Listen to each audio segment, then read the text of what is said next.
Hello, everyone. Welcome back to Huskers in Enemy Territory. Today, I was going to make a video on the Minnesota Vikings and some of the free agency maybe misses and little minor hits that we did today. Kind of recap. It seemed like the day was kind of going by, and the Vikings weren't going to try and pick up anyone, honestly. Um, they let Thuney kind of slip between the fingers. They were looking like they were going to try and get a guy from the Saints, Trey Hickinson or something like that. Um, uh, Chad Lawson, I believe he was the defensive lineman from the Cincinnati Bengals. Some people were saying that the Vikings were in on him, and he signed with the Jets. Uh, I don't know. It just seemed like the whole day, the Vikings weren't really getting anything really done, and pretty much at the ninth or 10th hour, they ended up signing a guy named Dalvin Tomlinson. He played defensive tackle for the New York Giants. Looks like the deal is going to be a 3-year deal. I think worth up to like $25 million in total. They also signed a guy named Nick Vigil from the Bengals. He played for the Chargers as well. I think he might be more of a backup linebacker, maybe compete for the Eric Wilson spot, especially since I think Eric Wilson's going to kind of command a little bit of money, especially after the year that he had. Um, Going back to Dalvin Tomlinson, you have to kind of wonder if the Vikings are going to try and use him at the three technique. Kind of a big run blocker. It looked like he was 25th on the PFF grade for run stopper, or at least like 25th in all of defensive tackles were concerned as far as rankings are. Um, you have to wonder now, is Shamar Stephen going to be kind of kicked to the curb because he has, I think, somewhere in the $5 million cap hit. I mean, we have Michael Pierce and now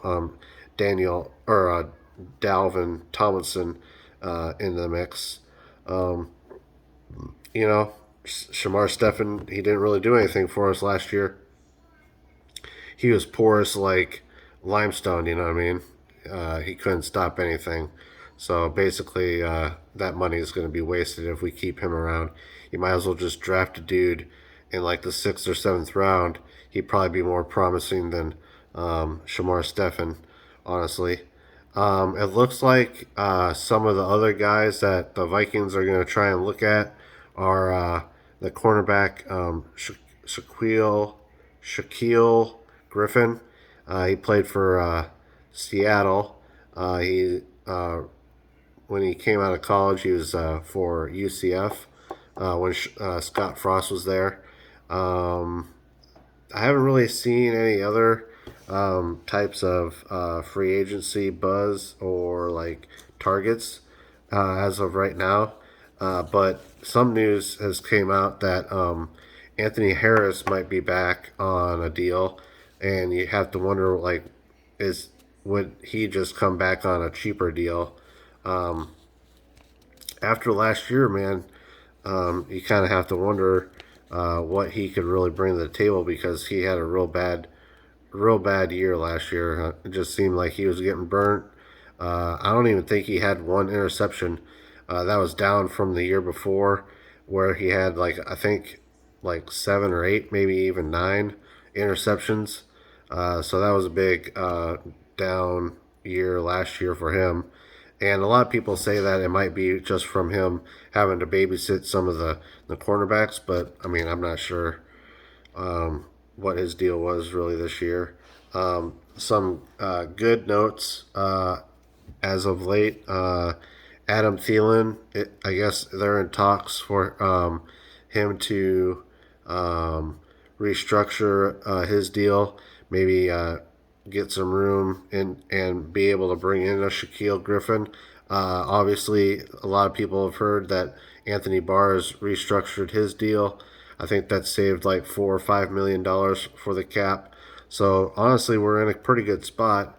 I just hope that we can address maybe like the guard and offensive tackle position, unless the Vikings are looking to move Ezra Cleveland to the left tackle, and then just try and shore up the left guard and right guard in free agency or the draft. Um, It'll be interesting to see kind of what else the Vikings will be doing in the upcoming days, but as of right now, it looks like the Vikings have only really picked up a backup, and I mean, I think Dalvin Tomlinson will be a starter, obviously, but right now, I think a lot of Vikings fans are looking at today as kind of like a kind of muh day, just because we really want to know what's going on with this offensive line. I mean, it's been a hindrance the whole time. Kirk Cousins has been here, so we need to really address it to see what we really have with Kirk Cousins. And hopefully tomorrow will bring some good news with maybe getting a couple guys on the offensive line. I would like to see him maybe go after Gabe Jackson. Someone brought up Forrest Lamp from the Chargers. Those two guys would be good choices. And Austin Blythe, he played for the Los Angeles Rams last year, and he could be a good pickup too. I was joking around with a guy on Twitter today, and he's like, "Did we just solve the Minnesota Vikings offensive line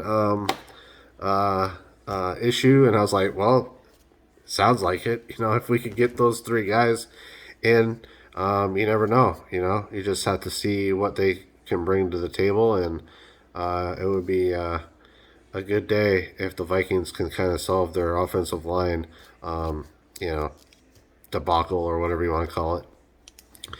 To remind you guys, if I can get up to 500 subscribers here on YouTube, I will be giving one of you lucky guys or gals that Adrian Peterson drawn picture.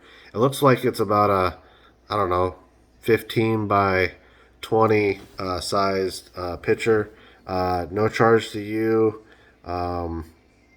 Just trying to garner some excitement for my channel, and I'll probably be doing more giveaways at specific subscriber points. So probably 500, 1,000, 1,500, 2,000, and so on and so forth. So look forward to seeing if we can reach those numbers. And don't forget to like, subscribe, and turn on the bell notifications for videos in the future or upcoming week. And as always, go Big Red.